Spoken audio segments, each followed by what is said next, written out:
Hello, everyone. Welcome to Math for All, where we strive to make math creative, curious, and inclusive for everyone. I am Heidi Sipnani, and I'm so glad you're here tonight. We have a bit of COVID in the Math for All community, and so Molly, unfortunately, will not be joining us this evening, but we are super excited to speak with Deborah Peart. And we hope that you will follow us along on Twitter or YouTube or Facebook, any of those places you can find us. And we will be looking at this topic today. So what do we think it will take to change the narrative about what it means to be good in math? And how can we improve student math achievement by changing this narrative? And so we are really excited to begin this conversation. And so I am going to read Deborah's bio. Deborah Peart is the founder and CEO of My Mathematical Mind. With over 30 years of experience in the field of education, Deborah speaks on a variety of topics related to math identity, elementary math content and instruction, and literacy connections to mathematics at regional and national conferences. Deborah has dedicated her career and doctoral studies to supporting educators with innovative teaching strategies that allow students to see themselves as assets to the learning community and confident problem solvers. Deborah believes that all children deserve a high-quality instruction and the opportunity to become competent readers, writers, and mathers. Hello. Well, hello there. How are you? We are doing great and so excited that you could be here with us or with me, I should say, and everyone else being online today. We always love to start with what is your math story? Okay, that's an easy one for me. I think about how so many people have a math story that started out with maybe it was hard, or you struggled, or you absolutely loved it and you studied it to the highest levels. And I kind of fall somewhere in the middle, in that math was easy for me, but very early on, I was super curious. I wanted to solve problems and puzzles and ask questions. And right around fourth grade, I was told to stop asking so many questions. So once you took that away from me and I couldn't understand why something worked, and will it keep working if I keep adding zeros? Like, what is the pattern that's happening here? When teachers couldn't answer those questions for me, I disengaged emotionally. But because I grew up in a Caribbean household, I continued to make A's. Yes. So I worked really, I followed the steps. I followed the rules. I'm Gen X. We are rule followers. Yes. So I made those A's. But I didn't consider myself to be a math person, if you will. I was seeking out majors that would not require a lot of mathematics, if I'm being honest. But I have to point out that it wasn't because I couldn't. Right. It wasn't because I didn't have the intellectual capacity. It wasn't because it was hard for me. I was not booted from the math table. I left the table. And I made a conscious decision. In high school, I was accused of cheating because I didn't ask questions in class, but I continued to make A's. So here it was, the irony of that. Don't ask questions. Now, because I don't ask questions, but I'm still doing well, I must be cheating. And the last straw for me was I had a teacher, geometry, which I loved geometry so much. And she sat on the corner of my desk while I took a test to watch me take the test. And after that, I went to my guidance counselor and just said, when can I stop taking math? What's the last class I must take in order to get a Regents diploma, which is a big deal in New York? And she said trigonometry. She didn't stop me. She didn't ask why. I was a straight A student, but she didn't even consider that there might be a reason why I was asking this question. And she just let me leave. So I didn't really stick with math. I was all about literacy, leaned into all things literacy. My master's is in educational studies with a concentration in literacy. But it was that last elective. I chose a math methods course just because. Mm-hmm. And I had all my questions answered. And I fell in love with understanding the why before the how. And I wanted every child to understand math, not just do math. Mm-hmm. So that's for me my basic story, without all the details of how I came to be in this place where I'm fighting for Mm-hmm. every child to have a positive math experience.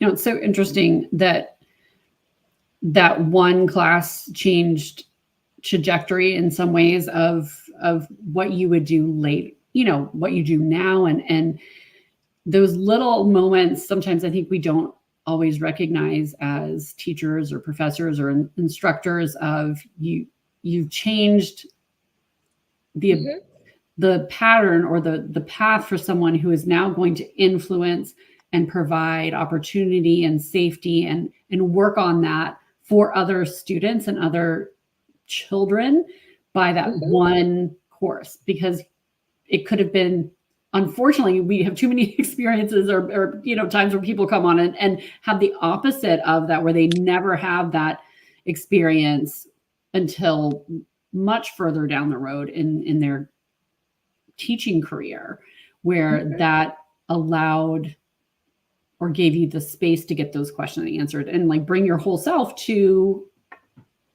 that process, which is so interesting. I wonder too, when you talk about you left the math table, how do you see that as different than being kind of uninvited? And maybe people are not always clear about that, like in their thinking. Yeah. So when I say that, I think about, gatekeeping and math as a gatekeeper. And yes, there are people who stand at the gate and say you may not enter, whether it's because of your gender, your race or ethnicity, your skill set, or your ability to keep up in a certain class. What I know is I could have.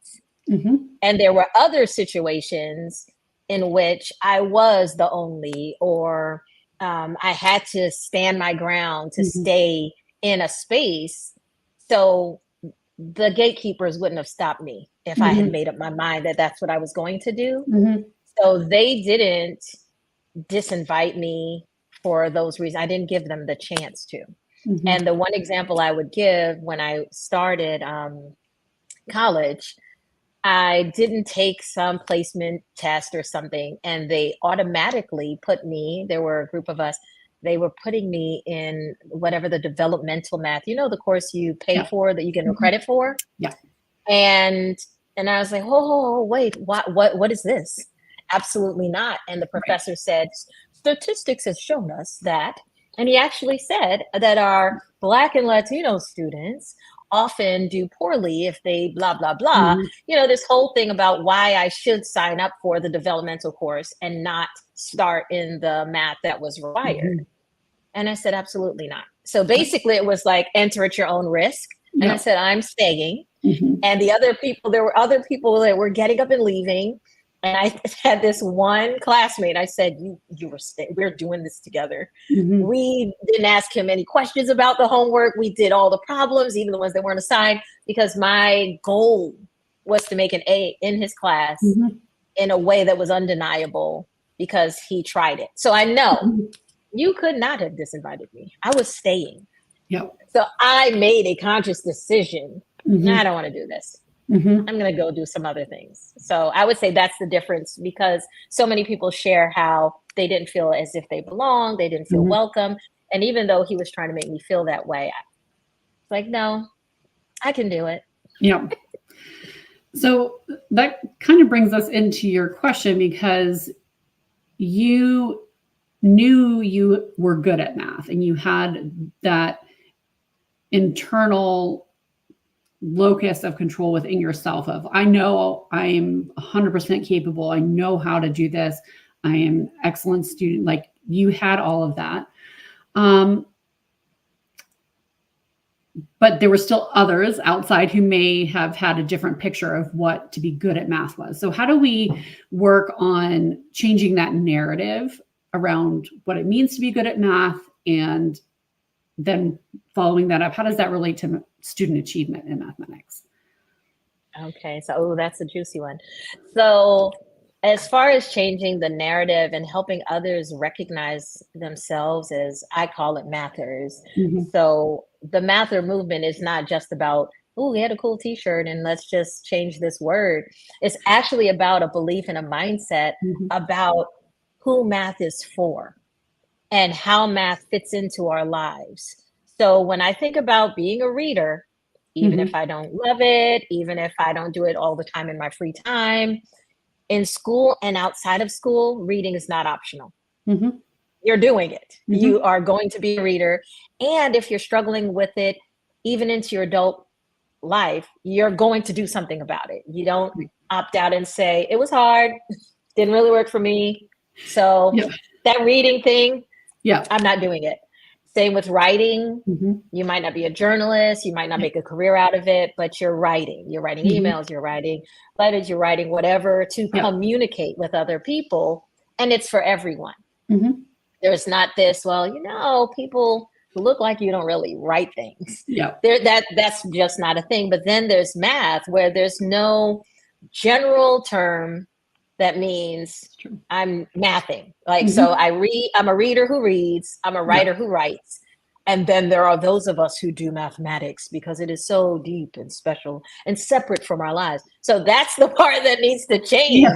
There is reading, there's writing, there's mathing for life and for form and function. Then there's this career called mathematician. You can pursue math to the highest levels.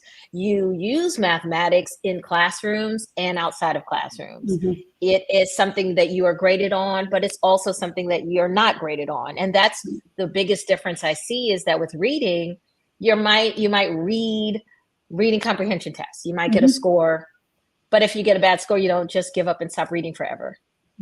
That's not an option. Same with writing the essay. You get an opportunity to do rough draft and revise and come back to it. And you're not, devastated that you had to do another round of revisions.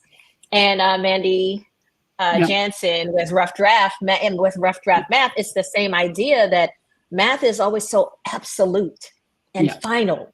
You either got it right or you didn't. You have failed fractions, so you're going to fail at math forever. There's this finality that you're being sorted, and that's originally what it was used for historically. Math was a gatekeeper. Math was a sorting mechanism, reserved for the elite. It's like, oh, if you're going into these careers, then you get to do math. And other than that, you were just limited to basic computation. And even for a time, girls were not allowed to do math because we were too delicate. Like, what in the world? But our brains couldn't handle math. There was no baking math happening, no home economics math happening, no math needed when you're sewing clothes for people or, running a household or no math there. No math there. Fake news. So it's so that's the beginning, is helping people see that there is a different type of math, or a different way of looking at math, or a different understanding of what it means. And I think a part of that is math actually having a verb. When you ask kids, where are all my readers, where are all my writers? And like, me. And then you say, where are the kids who like math? Where are the kids who like to do math? So I think that's the first thing, is changing our language around it and having a term for mathing that is inclusive of everyone. And then, yes, there is a path that involves doing math to the highest levels and thinking deeply and solving the same problem for a decade. Just, there's that also. But I don't have to choose that. No, we don't. We don't. But I have to keep mathing. So that's the difference. It's like, you don't have to choose that path. You don't have to be an engineer. But you have to keep mathing. And we make the mistake of saying things like, if you're going to be an engineer, you will need to do lots of math. But if I don't want to be an engineer, then I don't have to do lots of math. Okay, well, I know I don't want to be an engineer. Bye-bye. Yes. So That would be the first part. I think that's such a critical component. And I heard you speak about that a couple of years ago, maybe like the first year out of pandemic. And it is such a critical thing, particularly bringing to a lot of the elementary classrooms I work in. It's this idea of that's what we're doing. And because I had an experience once when, trying to change the language, and it was pre-pandemic and quite a bit. And, I had called the class that I was, okay, mathematicians, let's go. And one of the little guys was like, I am not. Don't call me that. And I was like, well, but we're all doing math. And he's like, no, not interested. And it was this moment of, trying to say like, well, but we're doing math, so that's what we are. And he's just like, I'm not buying that. He's like, I'm in third grade and I don't enjoy this. And I don't have to be that. And, I was like, okay, well, let's, see how this goes then. Like, so excited.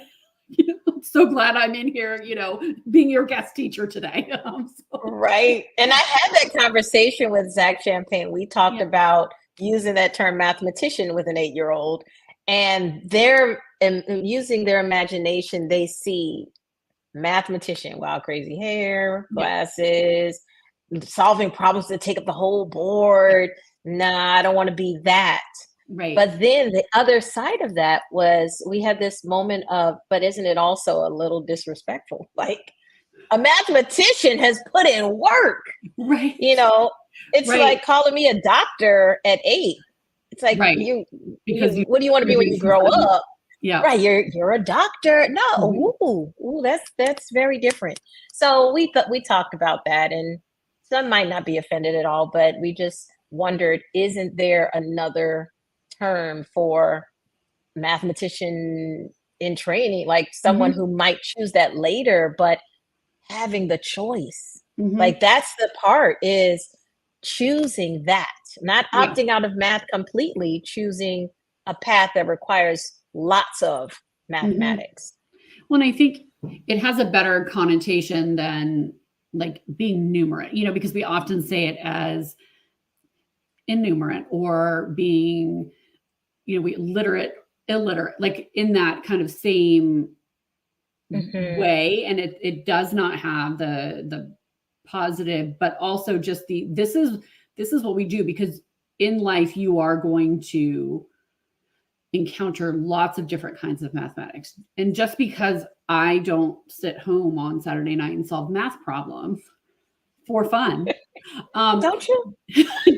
does not mean that I'm not part of the broader math community or that I am not mathing. And I think that it's also respectful of those who are involved in the everyday mathing of life. Yes. And like, that's also really important, right? Like, not everything. I have a friend who is a theoretical mathematician, and we like joke, right? He's like, well, why would I want it to be something that you could use every day? He's like, why would I do that? And my thought is like the exact opposite. Why wouldn't we do that? Like, where am I going to use it? He's like, it's just fun to think about. Okay, sure, Joe. It's that being said, we'll sit there and do puzzles, or we'll there's those elements of it that still are part of the life that we do, but it does not have to be like the math. Right. For us to think it's important enough for our students to engage in and have a positive self-image about doing that mathing in the classroom. And if you think about reading and writing, we don't often announce that you're reading now. Oh, so true. Yep. It's like, okay, let's go out to a restaurant. Everyone, the menus are coming. We're going to be reading now. We don't do that. But then at the end of informational the meal, text. Right? Let's get ready. But then at the end of the meal, when the bill comes and it's a large party, then it's like, whoa, math alert. Someone who's mathy handled how we're splitting the check. So we announce that there's a math situation and we need the math people to handle it. Yeah. So next time you go out to eat, maybe at the beginning of the meal, say, "Oh no, words. Please, someone read the menu." I'm not really a reader.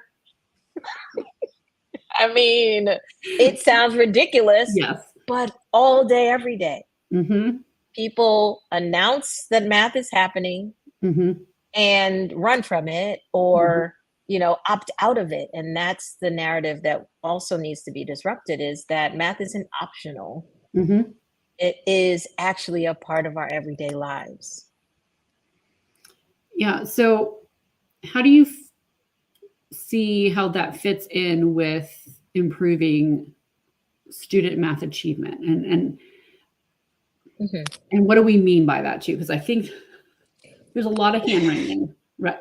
Always, but maybe more so now. I at some point I got into an algorithm that wants to send me like the doom in all math education, like anybody who's reporting in the world about, like math scores are down and this, and what do we do about, and all of those like markers for the greater society in our achievement or lack thereof, and how that is. How does students having that change in narrative, how does that really help us in the larger achievement conversation?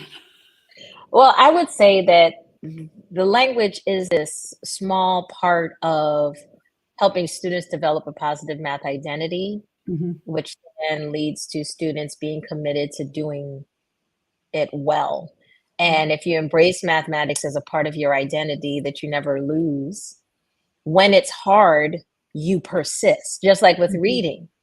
You think about the student who's sounding out words and reading haltingly, and they keep doing it. And that moment where they read fluently and they go, they didn't stop because it was like, this is just too hard. And even if they needed support, even if they needed encouragement, they don't give up. And I think that's something that is different with math also. When it is hard, we give students permission to give up. We actually console them and comfort them. Sweetie, it's okay. Yeah. Math isn't for everyone. And at least you're good at writing. You're a great reader.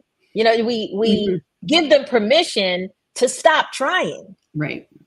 And especially with mathematics, where yes, we're developing skills, but we also are moving from one concept to the next. And it's almost like a rebirth every time.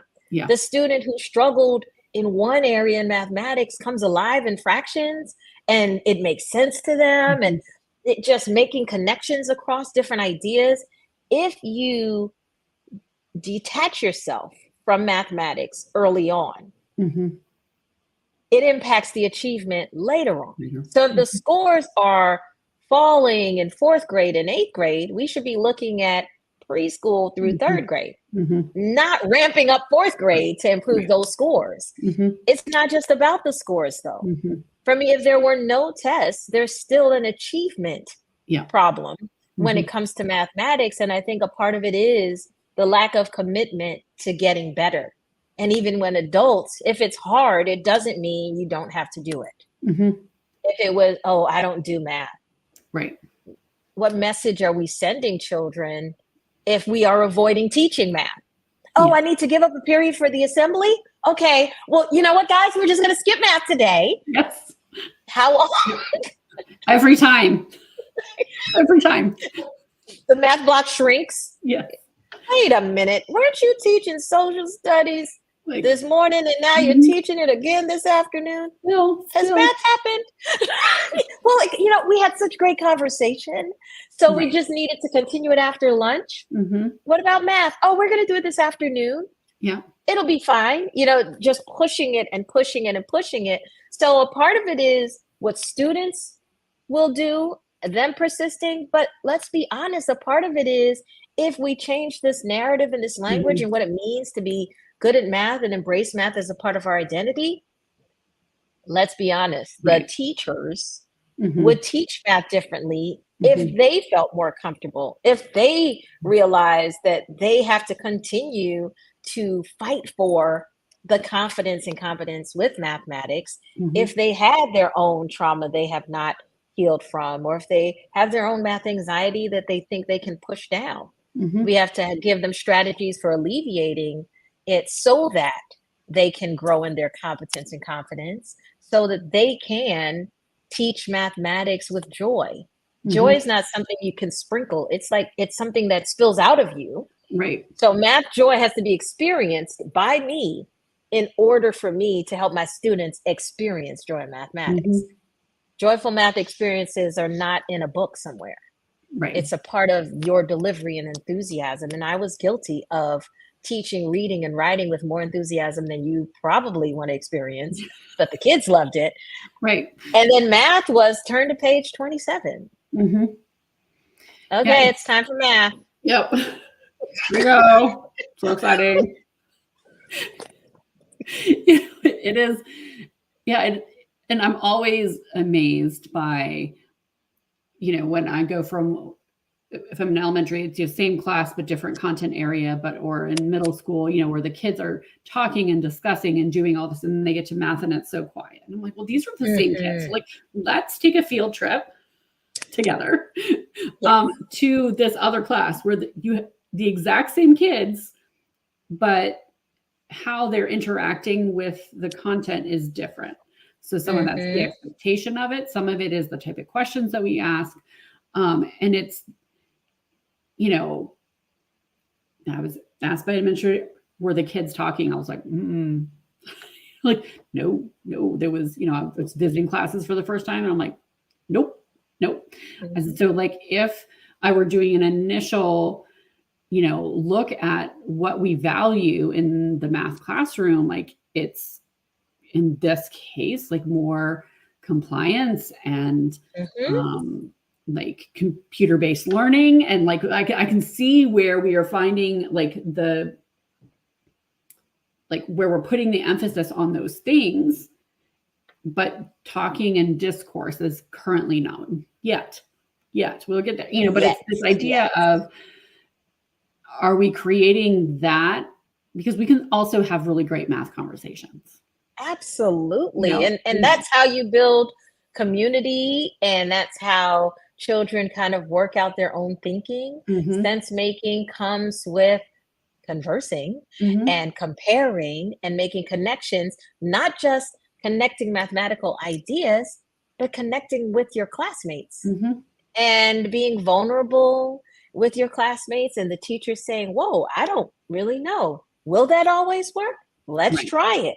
Admitting that you don't have all the answers, which in other spaces, that is exactly what we do. I'm not really sure. Let's look it up. And then in math, it's like, it's 27. Yes. That's the answer. Yes. Oh, but I found it another way. No. We already found the answer. Yep. Yeah. Do it this way. And I think sometimes that comes from a place of, let's not confuse everyone. You're showing all these new ways. Who knows if it'll even work? So let's not talk about it. But we don't leverage the skills that they are building up in literacy block in math. Even down, I am obsessed with word problems. They're some of my favorite. A lot of people might not agree, but I think they're awesome. They're with you. Call them math stories, right? Yep. But in reading, we say, read carefully. We want you doing close reading. We're doing all the things and making sense of it, and making sure the comprehension is there. But then in math class, you say, just underline the keywords, circle the numbers that you're going to use, ignore comprehension altogether, and figure out what math needs to be done. Right. Or you can make sense of the story and think about how it relates to, I don't know, real life, and then solve a problem. So the only difference is, in reading class, the story is written, and by the denouement, it has been solved. But in math, the story is written, and you are the person who gets to solve the problem. You're tasked with helping to solve the problem of the story. Like, that's so cool. Instead of it's this dreaded thing, like, yeah, who's solving the problem? Right. No, I mean, and that idea of leveraging the literacy skills, and that's, one of my conversations with you, like, let's use those things. Let's bring those things, that areas that a lot of elementary teachers tend to feel more confident in, let's say, at times, into the work that you're doing in the math classroom. And it's okay. I think so much of that is the ways that we learned ourselves, and how there was one right answer, but it is okay. Like, yes, it is. It is okay to not know all the things and have all the answers for that, and to explore those things and allow students to see the messy middle of all of the work around this, as well, because when you're writing, there's often a very messy middle. And so thinking about that, and it doesn't have to be done in one day. Right. And it doesn't have to be done. You can walk away from a problem and come back to it tomorrow. Yeah. You can do that. You can debate. We talk about justifying your reasoning, critiquing the reasoning of others in math class. Tell me why. Tell me how. How do you know that? How did you come to believe that? What's the same? What's different? Having those conversations allows students to deepen their understanding when they have to defend their own thinking. And even when I did, number talks or math talks, depending on how our math block was structured, it always started with some kind of launch, some kind of conversation. And when I asked who had a solution, if I got the right answer, I still ask, does anyone have another solution? Does anyone believe differently? Does anyone agree, disagree, me too, those types of things? And then honored all of those answers and letting them see why it wasn't the right answer instead of not accepting it. Right. Like, okay, all right, well, tell me how you came to, let's hear your thinking. And oftentimes third graders, like little people, would say, oh, wait, nope, I changed my mind. Yeah. I see what I did now. Yeah. That's the most beautiful thing, because we always say, check your work, but we don't teach them how to. Right. With what? Yeah, I did. I looked at it again. Yes, it's finished. But it's possible. I had third graders who knew how to check their work. I had third graders who had conversations outside of the classroom. At lunch, they'd have math debates and call me over. Miss Peart, he said blah, blah, blah, blah. And oh, you're still talking about the math that happened in class? Yay. Yes. On the playground, talking about math, discovering math. Well, it's just, they're still mathing. That's the achievement. Yeah. Yes, they're still mathing. With the interest and curiosity still embedded to maybe take it even further. It's that idea that's the book conversations that we have about, oh, you got to read this book. Same thing with, with those math understandings. We want them to have that same excitement to share, like, oh, look at how I did this, and how I thought about this. So. And they need to see themselves as not only doers of mathematics, but creators of mathematics. Like, they are capable of creating mathematics, sharing how they came to a solution, and even that literacy connection, writing mathematical stories, mathematizing their lives and their world. And it is one thing to be able to get the answer, but how about when you give them the answer and have them create the context that would lead you to solving that problem in that way? It's powerful. It is so powerful. Connecting art, music, like across all content areas, you can bring in math connections in a way that is not forced. And then it just feels quite natural. So when I'm thinking about achievement, I'm not thinking about just test scores, but a byproduct of kids actually being grounded, having positive math identities, persisting at solving math problems, generally leads to better test scores. I mean, even if that's not the goal, if that's not the focus. Yes. Absolutely. So I love this conversation, but we want people to be able to find out more about the work that you're doing as well. And so tell us a little bit about where people can find you, and I'll put these up as well as we're talking. All right. So you heard earlier, I am the founder and CEO of My Mathematical Mind. Sometimes I have been known to be called the Queen Mather. And you can find me on Instagram. We have Mathers Gonna Math. That's one of our hashtags. That's the website, mathersgonnamath.com. And even Twitter, on any of those platforms, if you message me, I do respond. You can reach out through the website. And I am going to be looking for folks for my pilot because I am also pursuing a doctorate. So Yes. look out for that. I'm excited to answer questions, and I work with schools and districts. So I'm here, I'll be at conferences, and I'm just always ready for a mathy conversation. Yes, absolutely. Well, we appreciate so much you're giving of your time and expertise in this, and we thank you so much for joining us. And thank you. And please, I hope she feels better. Yep. Tell her that I She's send messaging her me in the well background. wishes. So she's like, I was laughing about the menu. She was like, I was laughing and so. It has been fantastic. Thank you so much for considering me as a guest. And I'm so glad that we were able to make this happen. And me as well. Thank you so much. All right. Have a great evening. You too.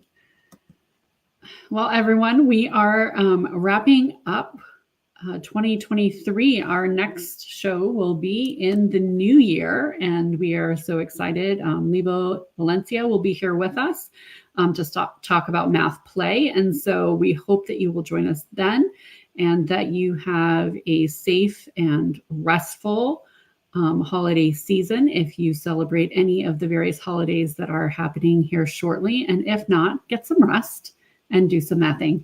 Until then, we will sign off and thank you for keeping math creative, curious, and inclusive for everyone. Good night.